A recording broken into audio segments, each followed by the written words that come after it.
এই দুটো জিনিস নিয়ে কখনো অহংকার করবেন না। এক, আপনার রূপ যৌবন। রূপ যৌবন আপনার নিজের হতে পারে, কিন্তু আপনার অধীন নয়। আপনি কখনোই চাইলেই আপনার রূপ যৌবন সারা জীবনের জন্য ধরে রাখতে পারবেন না। সময় আপনাকে ঠিক ঠিক সময় মতো আপনার সঠিক রূপটা আপনার চোখের সামনে তুলে ধরবে। তখন আপনি লাখ টাকার মেকআপ দিয়েও কিন্তু আপনি আপনার বলিরেখা লুকোতে পারবেন না। যা আপনার নিজের হয়েও নিজের নয়, আপনার অধীনে নয়, আপনার নিয়ন্ত্রণে নয়, তা নিয়ে কিসের অহংকার? দুই, অর্থ, ধনসম্পদ, টাকা পয়সা। তা হয়তো আপনি অনেক রোজগার করেছেন, জীবনে অনেক টাকা পয়সা হয়তো আপনি ইনকাম করে ফেলেছেন। তার জন্য আপনার একটু অহংকার বোধ হয়েছে, গর্ববোধ হয়েছে। হয়তো মাটির তলে হয়তো পা পড়ছে না আপনার, ধরাকে সরা জ্ঞান করছেন, বড়কে সম্মান করছেন না, ছোটদের ভালোবাসাও দিচ্ছেন না। আপনি নিজের একটা আলাদাই দুনিয়া বানিয়ে ফেলেছেন। কিসের?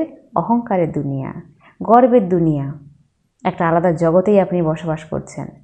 কিন্তু এই অহংকার বোধ, এই অহংবোধ আপনার কতদিন থাকবে সেটাও কিন্তু সময়ই ঠিক করবে।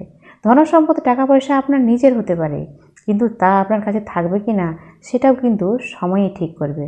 কারণ এটাও সম্পূর্ণভাবে সময়ের অধীন। হয়তো আপনার সময়টা ভালো চলছে, বা সময়টা ভালো চলছিল, এখনও হয়তো চলছে, কিন্তু সময়টা যে আপনার সব দিনই ভালো চলবে সেটা কে বলতে পারে? সময়টা ভালো চলছিল বলেই হয়তো আপনি এত খ্যাতি অর্জন করেছেন, এত ধনসম্পদ অর্জন করেছেন, এত টাকা পয়সা অর্জন করেছেন। কিন্তু এটাও যে আপনার থাকবে সারা জীবন, আজীবন আপনি ধরে রাখতে পারবেন, তা কিন্তু আপনি নিশ্চিত করতে পারেন না। কারণ সময় বদলাতে বন্ধুরা সময় লাগে না। সময়টা আজকে ভালো আপনার, কাল খারাপও হতে পারে। আজকে যে ধনসম্পদ বা খ্যাতির অহংকারে আপনি গর্বিত, কে বলতে পারে যে এক সময় এই সব কিছুই আপনার থেকে চলে যাবে? সময় যেমন সব কিছু দিতেও পারে, সময় তেমনি সব কিছু কেড়ে নিতেও পারে। সময় রাজাকে যেমন ফকির বানাতে পারে, তেমনি ফকিরকেও রাজা বানিয়ে দিতে পারে। তাই যে সম্পদ আপনার, যে অর্থ আপনি কষ্ট করে উপার্জন করেছেন, যে খ্যাতি আপনি পরিশ্রম করে অর্জন করেছেন, যদি সেই খ্যাতি, সেই সম্পদ আপনি ধরে রাখতে চান, তাহলে আপনাকে অনেক নম্র হতে হবে, অনেক ভদ্র হতে হবে, অনেক বেশি বিনয়ী হতে হবে। তা না হলে আপনি যদি অহংকার বোধে দিকবিদিক শূন্য হয়ে পড়েন, তাহলে সময়ও কিন্তু আপনাকে একসময় শূন্যতায় ভরিয়ে দেবে। তাই আপনার রূপ, আপনার যৌবন, সেটাও কিন্তু সম্পূর্ণরূপে সময়ের অধীন। আপনি চাইলেও কিন্তু ধরে রাখতে পারবেন না। সম্পদ, টাকা পয়সা আপনি চাইলেও কিন্তু নিজের সাথে রেখে দিতে পারবেন না। আপনি যখন এই দুনিয়া ছেড়ে যাবেন, কোনোটাই কিন্তু আপনি সঙ্গে নিয়ে যেতে পারবেন না। না আপনার রূপ যৌবন, না আপনার ধনসম্পদ।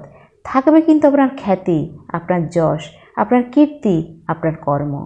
তাই বন্ধুরা, জীবনে যাই করুন না কেন, কিছু ভালো কর্ম করুন, কীর্তি করে যান, যা আপনার মৃত্যুর পরেও থেকে যাবে।